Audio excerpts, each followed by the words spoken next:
بادشاہ سلیمان بن عبد الملک کا بھائی ہشام بن عبد الملک ابن مروان حج کرنے کے لیے بیت اللہ میں گیا ہوا تھا۔ وہاں پر ایک عالم، متقی عالم، ربانی عالم سالم ابن عبداللہ بھی طواف فرما رہے تھے۔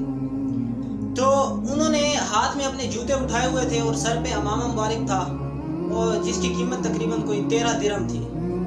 تو سالم ابن عبداللہ جو عالم تھے، ان سے وہ ہشام بن عبد الملک کہنے لگا کہ سالم، اگر کوئی حاجت ہو، کوئی ضرورت ہو، کوئی چیز چاہیے ہو تو مجھے بتاؤ، کیونکہ بڑے مشہور عالم تھے۔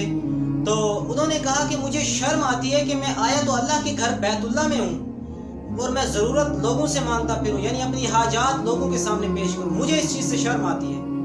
تو اس بادشاہ کا جو بھائی تھا ہشام بن عبد الملک ابن مروان، اس نے بڑی شیم فیل کی، اسے بڑی شرم آئی، توہین محسوس کی کہ میرے سامنے ایسی بات کی ہے اس نے۔ تو جب وہ طواف کر کے بیت اللہ سے باہر نکلے تو پھر وہ فوراً سالم ابن عبداللہ کے پیچھے چل پڑا، وہ بادشاہ کا بھائی۔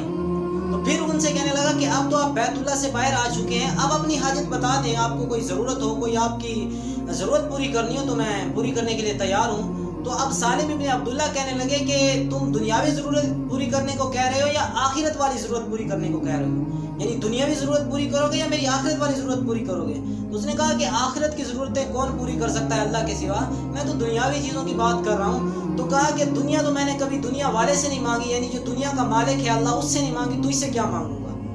یعنی اتنا کمال کا توکل تھا ان لوگوں کا، ان عالم کا، ان علم والے کا، کہ وہ کہہ رہے ہیں کہ میں دنیا والے سے کبھی دنیا نہیں مانگی تو تمہیں سے کیا مانگوں گا؟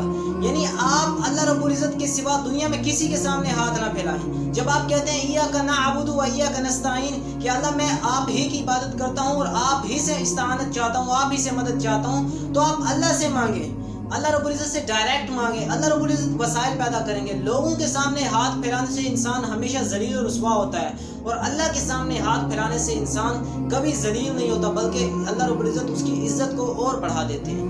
اللہ رب العزت ایسی ذات ہے جو مانگنے سے کبھی ناراض نہیں ہوتے بلکہ خوش ہوتے ہیں، اور نہ مانگنے سے ناراض ہوتے ہیں۔ اور لوگ ایسے ہیں کہ جب ان سے مانگا جائے تو وہ ناراض ہو جاتے ہیں، نہ مانگے تو وہ خوش ہو جاتے ہیں۔ تو اس ذات سے مانگیں جو عطا کرنے پر راضی ہوتی ہیں، خوش ہو جاتی ہیں۔